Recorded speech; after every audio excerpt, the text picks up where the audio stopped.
At mga kapuso, lalo po nating mararamdaman ang malamig na simoy ng Pasko sa mga susunod na araw dahil po yan sa pag-igting ng hanging amihan sa Luzon. Pero saan nga ba nanggagaling at paano pumapasok sa ating bansa ang malamig na hangin ito? Alamin po sa balitang hatid ng aming resident meteorologist na si Nathaniel Cruz.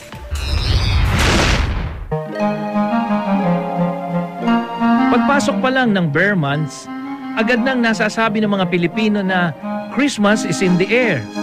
Dahil walang snow sa Pilipinas, ang malamig na hangin unti-unti nating nararamdaman habang papalapit ang Disyembre ang inaabangan ng mga Pinoy na tiyak na panandang nalalapit na nga ang Pasko. Pero saan nga ba galing ang sinasabi nating malamig na simoy na ito?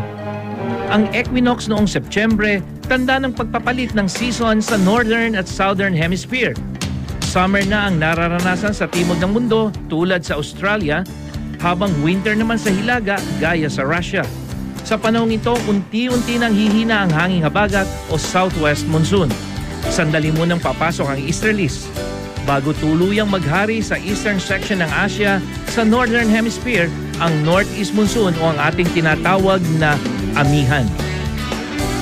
Pero sa pagdaan ng northeast monsoon sa Japan at Pacific Ocean, mababawasan ang lamig nito at bahagyang iinit. Kaya makakakuha pa ito ng sapat na moisture o tubig para magdulot ng pagulan.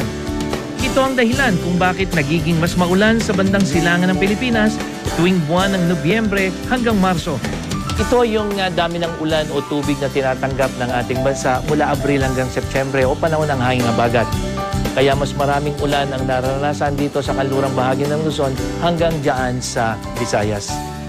Ito naman ang dami ng ulan na tinatanggap ng ating bansa kapag panahon ng hanging amihan o mula buwan ng Nobyembre hanggang Marso.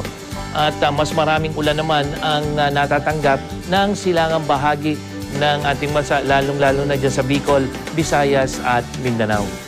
Kung tayo rito sa Metro Manila, malamig na hangin lang ang inabangan, di natin alam na malalakas na ulan pala ang dala ng amihan sa mga lugar gaya na lang ng Bicol Region.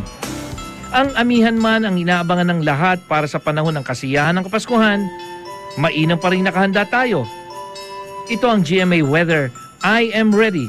Nathaniel Cruz, GMA News.